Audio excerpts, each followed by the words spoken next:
Desprovistos de alas y de penacho, los caracteres mediocres son incapaces de volar hasta una cumbre o de batirse contra un rebaño. Su vida es perpetua complicidad con la ajena. Son hueste mercenaria del primer hombre firme que sepa unirlos a su yugo. Atraviesan el mundo cuidando su sombra e ignorando su personalidad.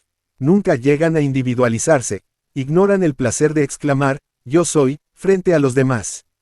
No existen solos. Su amorfa estructura los obliga a borrarse en una raza, en un pueblo, en un partido, en una secta, en una bandera, siempre a embadurnarse de otros.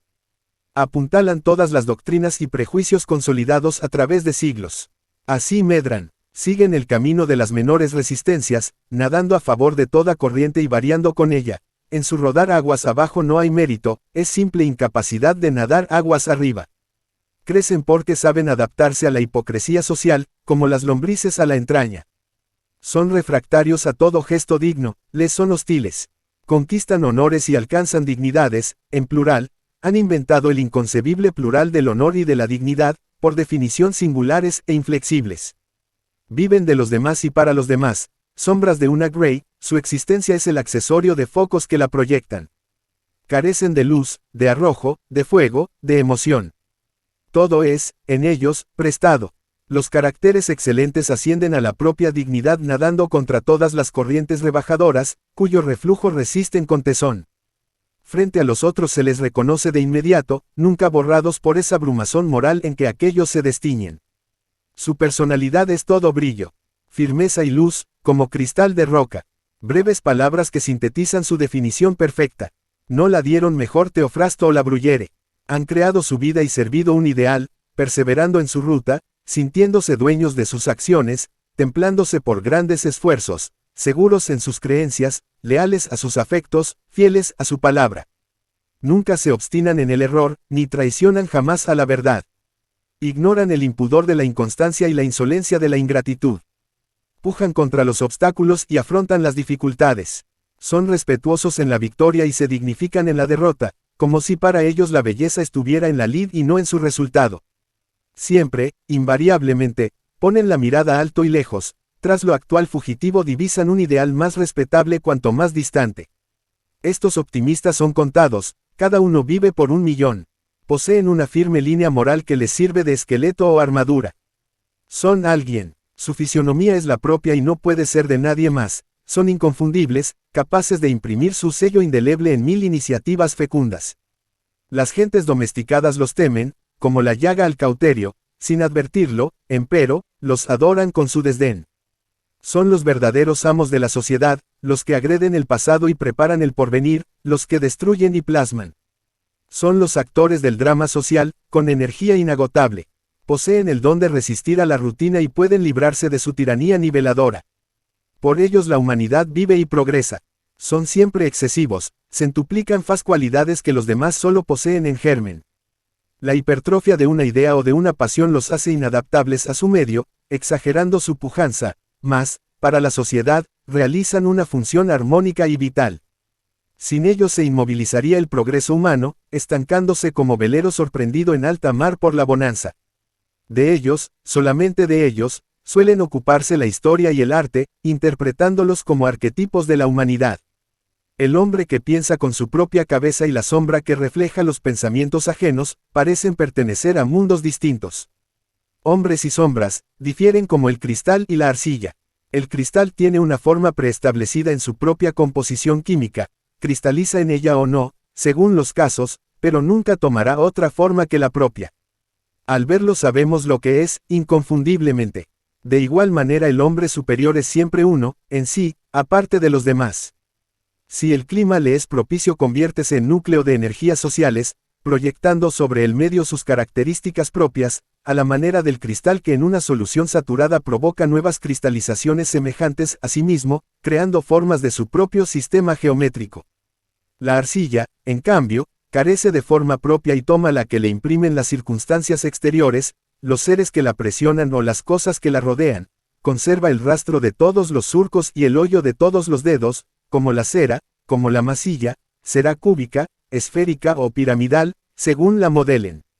Así los caracteres mediocres, sensibles a las coerciones del medio en que viven, incapaces de servir una fe o una pasión, Las creencias son el soporte del carácter. El hombre que las posee firmes y elevadas, lo tiene excelente. Las sombras no creen. La personalidad está en perpetua evolución y el carácter individual es su delicado instrumento. Hay que templarlo sin descanso en las fuentes de la cultura y del amor. Lo que heredamos implica cierta fatalidad, que la educación corrige y orienta. Los hombres están predestinados a conservar su línea propia entre las presiones coercitivas de la sociedad. Las sombras no tienen resistencia, se adaptan a las demás hasta desfigurarse, domesticándose. El carácter se expresa por actividades que constituyen la conducta. Cada ser humano tiene el correspondiente a sus creencias. Si es firmeza y luz, como dijo el poeta, la firmeza está en los sólidos cimientos de su cultura y la luz en su elevación moral. Los elementos intelectuales no bastan para determinar su orientación. La febledad del carácter depende tanto de la consistencia moral como de aquellos, o más. Sin algún ingenio, es imposible ascender por los senderos de la virtud. Sin alguna virtud, son inaccesibles los del ingenio. En la acción van de consumo. La fuerza de las creencias está en no ser puramente racionales. Pensamos con el corazón y con la cabeza. Ellas no implican un conocimiento exacto de la realidad. Son simples juicios a su respecto, susceptibles de ser corregidos o reemplazados. Son instrumentos actuales. Cada creencia es una opinión contingente y provisoria. Todo juicio implica una afirmación. Toda negación es, en sí mismo, afirmativa. Negar es afirmar una negación. La actitud es idéntica. Se cree lo que se afirma o se niega. Lo contrario de la afirmación no es la negación, es la duda. Para afirmar o negar es indispensable creer. Ser alguien es creer intensamente. Pensar es creer, amar es creer. Odiar es creer, vivir es creer. Las creencias son los móviles de toda actividad humana. No necesitan ser verdades. Creemos con anterioridad a todo razonamiento y cada nueva noción es adquirida a través de creencias ya preformadas. La duda debiera ser más común, escaseando los criterios de certidumbre lógica. La primera actitud, sin embargo, es una adhesión a lo que se presenta a nuestra experiencia. La manera primitiva de pensar las cosas consiste en creerlas tales como las sentimos. Los niños, los salvajes, los ignorantes y los espíritus débiles son accesibles a todos los errores, juguetes frívolos de las personas, las cosas y las circunstancias. Cualquiera desvía a los bajeles sin gobierno. Esas creencias son como los clavos que se meten de un solo golpe. Las convicciones firmes entran como los tornillos, poco, a fuerza de observación y de estudio. Cuesta más trabajo adquirirlas, pero mientras los clavos ceden al primer estrujón vigoroso, los tornillos resisten y mantienen de pie la personalidad. El ingenio y la cultura corrigen las fáciles ilusiones primitivas y las rutinas impuestas por la sociedad al individuo. La amplitud del saber permite a los hombres formarse ideas propias. Vivir arrastrado por las ajenas equivale a no vivir. Los mediocres son obra de los demás y están en todas partes, manera de no ser nadie y no estar en ninguna. Sin unidad no se concibe un carácter. Cuando falta, el hombre es amorfo o inestable, vive zozobrando como frágil barquichuelo en un océano. Esa unidad debe ser efectiva en el tiempo, depende, en gran parte, de la coordinación de las creencias. Ellas son fuerzas dinamógenas y activas, sintetizadoras de la personalidad. La historia natural del pensamiento humano solo estudia creencias, no certidumbres.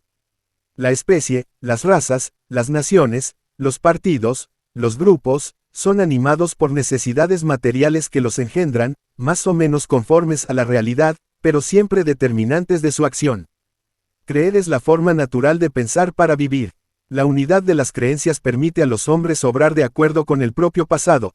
Es un hábito de independencia y la condición del hombre libre, en el sentido relativo que el determinismo consiente. Sus actos son ágiles y rectilíneos, pueden preverse en cada circunstancia, siguen sin vacilaciones un camino trazado, todo concurre a que custodien su dignidad y se formen un ideal. Siempre están prontos para el esfuerzo y lo realizan sin zozobra. Se sienten libres cuando rectifican sus hierros y más libres aún al manejar sus pasiones. Quieren ser independientes de todos, sin que ello les impida ser tolerantes. El precio de su libertad no lo ponen en la sumisión de los demás. Siempre hacen lo que quieren, pues solo quieren lo que está en sus fuerzas realizar. Saben pulir la obra de sus educadores y nunca creen terminada la propia cultura. Diríase que ellos mismos se han hecho como son, viéndoles recalcar en todos los actos el propósito de asumir su responsabilidad. Las creencias del hombre son hondas, arraigadas en vasto saber. Le sirven de timón seguro para marchar por una ruta que él conoce y no oculta a los demás. Cuando cambia de rumbo es porque sus creencias de las sombras son surcos arados en el agua, cualquier ventisca las desvía, su opinión es tornadiza como veleta y sus cambios obedecen a solicitaciones groseras de conveniencias inmediatas. Los hombres evolucionan según varían sus creencias y pueden cambiarlas mientras siguen aprendiendo. Las sombras acomodan las propias a sus apetitos y pretenden encubrir la indignidad con el nombre de evolución. Si dependiera de ellas, esta última equivaldría a desequilibrio o desvergüenza, muchas veces a traición. Creencias firmes, conducta firme. Ese es el criterio para apreciar el carácter, las obras. Lo dice el bíblico poema. LN dicaveris ex operibus vestris, seréis juzgados por vuestras obras. ¿Cuántos hay que parecen hombres y solo valen por las posiciones alcanzadas en las piaras mediocráticas? Vistos de cerca, examinadas sus obras, son menos que nada, valores negativos. Sombras.